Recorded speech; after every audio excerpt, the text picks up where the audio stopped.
கார்த்திகை தீபம் சீரியல்ல ஒரு குட்டி ப்ரோமோ வந்திருக்கு. என்ன நடக்க போகுதுன்னு பார்க்கலாம். வாங்க வீடியோக்குள்ள போலாம். ரம்யா, என்ன வீட்டை விட்டு துரத்துன மாதிரியா அந்த தீபாவையும் நான் வீட்டை விட்டு துரத்தாம விட மாட்டேன். உன்னையும் கார்த்தியும் நான் சேர்த்து வைக்கிறேன்னு ஐஸ்வர்யா சொல்லியிருக்காங்க. ரம்யாவும் ஐஸ்வர்யா சொன்ன அந்த ஆசை வார்த்தைகள்ல அப்படியே மூழ்கி போயிட்டாங்க. நிச்சயமா இந்த அக்கா நம்மளை சேர்த்து வைப்பாங்க அப்படிங்கிற ஒரு கனவுல இருப்பாங்க போல இருக்கு. தீபாவை நான் பழி வாங்கறதுக்கு மட்டும் நீ எனக்கு ஹெல்ப்பா இருந்தா போதும் அப்படின்னு சொல்லியிருக்காங்க ஐஸ்வர்யா. என்ன பண்ணுவீங்களோ ஏது பண்ணுவீங்களோ எனக்கு தெரியாது, ஆனா கார்த்திக்கு ஜோடியை நான் வந்தே தேரணும். கார்த்தியை நான் விரும்பின மாதிரி அவரை நான் அடைஞ்சே தேரணுங்கிறாங்க ரம்யா.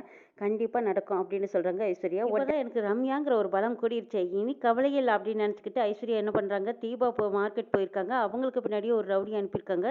அனுப்பி போட்டோவையும் காட்டுறாங்க. இவளை நீ ஆக்சிடென்ட் பண்ணியே ஆகணும், உனக்கு தேவையான பணத்தை அள்ளி கொடுக்குறேன்ட்டாங்க. அடுத்த நிமிஷமே அந்த ரவுடியும் பறந்துக்கிட்டு தீபாவா போய் மிரட்டி பார்க்குறாங்க. தீபாவுக்கு பின்னாடி அந்த கார் வருது. கார் வரதை பார்த்துட்டு தீபாவும் பயந்துடுறாங்க. முடிஞ்ச வரைக்கும் தப்பிக்கிறதுக்காக ஓடி வராங்க தீபா. எதிர ஒரு கார் வர்றது தெரியாம முட்டி மோதி மயங்கி கீழே சரிஞ்சு விழுந்துடுறாங்க. அக்கம் பக்கம் இருக்கிறவங்க எல்லாம் கூடிடுறாங்க. கூட்டத்தில் இருக்கிறவங்க யாரோ ஒருத்தர் கார்த்திக்கு ஃபோன் பண்ணி சொல்லிடுறாங்க. கார்த்திக்கு தகவல் தெரிஞ்சதும் டக்குன்னு வேலையை போட்டு போகவும் முடியாது.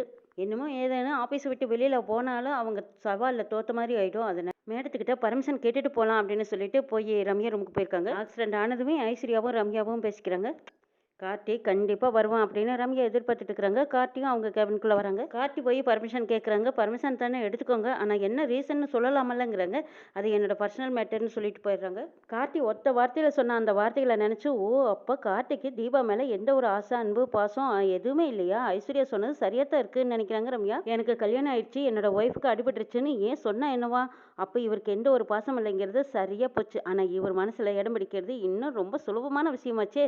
சரி, தீபாவை ஒரே வழியை முடிச்சு கட்டினா தான் இவர் மனசில் நம்மளால் இடம் பிடிக்க முடியும், உட்கார முடியும்னு நினச்சிக்கிட்டாங்க ரம்யா. கார்த்தி பதட்டத்தோட தீபாவுக்கு என்னாச்சோ ஏதாச்சோன்னு ஹாஸ்பிட்டல் கூட்டிகிட்டு இருக்கிறாங்க. இந்த பக்கமாக ரம்யா, நான் எதுவும் செய்யலை, ஆனால் என் வாழ்க்கையில் யாரும் எனக்கு கொடுக்க வரக்கூடாது, அதுதான் எனக்கு முக்கியம். அதனால் என் மனசாட்சி என்ன சொல்லிச்சோ அதைத்தான் நான் செஞ்சுட்ருக்கேன். பிஸ்னஸ்னால் நான் இவ்வளோ தூரம் சுற்றி வளைச்சு தந்திரம் பண்ணுங்கிறது கிடையாது. இது என்னோட வாழ்க்கை. அதனால் நான் இருந்த இடத்துலேயே இருந்து என்னோட வாழ்க்கையை எப்படி காப்பாற்றிக்கணுமோ அப்படி காப்பாற்றிக்கணும்ட்டு போனாங்க. தீபாவுக்கு ஆக்சிடென்ட் ஆன விஷயம் வீட்டுக்கு தெரிஞ்சிருது. அபிராமி, அருணாச்சலம் எல்லாரும் பதட்டத்தோடு ஓடுறாங்க. பிரியா யோசிக்கிறாங்க, இது எப்படி நடந்திருக்கும், ஒருவேளை யதார்த்தமாக நடந்தது. ஐஸ்வர்யாவும் ரம்யாவும் சேர்ந்து செஞ்ச சதியான்னு நினைக்கிறாங்க ரியா.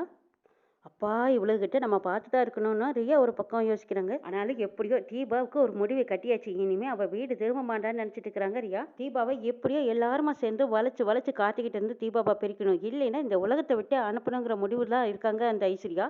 தீபாவை ஹாஸ்பிட்டலில் டாக்டர் பார்த்துட்டு இவங்க கர்ப்பமாக இருக்காங்கன்னு ஒரே ஒரு ஒத்த வார்த்தை சொன்னாங்கன்னா போதும், ரம்யாவுக்கும் விட கிடைச்சிடும். கார்த்தியும் தீபாவும் அப்போ ஒத்துமையாக இருக்காங்களா அப்படின்னு தெரிஞ்சுக்கோங்க. ஐஸ்வர்யா போய் சொன்ன வார்த்தையை தீபா உண்மையாக சொல்லி அதே வீட்டில் நிலைய இருக்கும்படி ஆயிரும். ரியாவுக்கும் ஐஸ்வர்யாவுக்கும் கான்டாக்ட் இருக்கிறத ஆனந்த் இன்னும் கொஞ்சம் புரிஞ்சுக்கிட்டு சீக்கிரமாக ரியாவையும் வீட்டை விட்டு வெளியே அனுப்பியிருப்பாங்க. யாரெல்லாம் தீபாவை வெளியே அனுப்பணும்னு நினைக்கிறாங்களோ அவங்க எல்லாரும் ஒவ்வொருத்தராக வெளியே போயிடுவாங்க. இப்படி தான் டைரக்டர் கதையை கொண்டு வந்து தீபாவையும் கார்த்தியும் ஒன்று சேர்த்துவாங்களா அப்படிங்கிற மாதிரி தான் நம்ம ஆவலை எதிர்பார்த்துட்டு இருக்கோம். அழகான பெண்களுக்கு மட்டுமல்ல, நல்ல பர்சனாலிட்டியான ஒரு ஜென்டில்மேன் கார்த்தி மாதிரி இருக்கிறவங்களுக்கும் இப்படி பின்னாடி சில ஆபத்துகள் இருக்கத்தான் செய்யுது. தீபா கார்த்தி ஜோடி பிரியக்கூடாதுன்னு நினைக்கிறவங்க லைக் போட்டு கமெண்ட் பண்ணுங்க. வீடியோ பிடிச்சிருந்தா சப்ஸ்கிரைப் பண்ணி ஆதரவு கொடுங்க.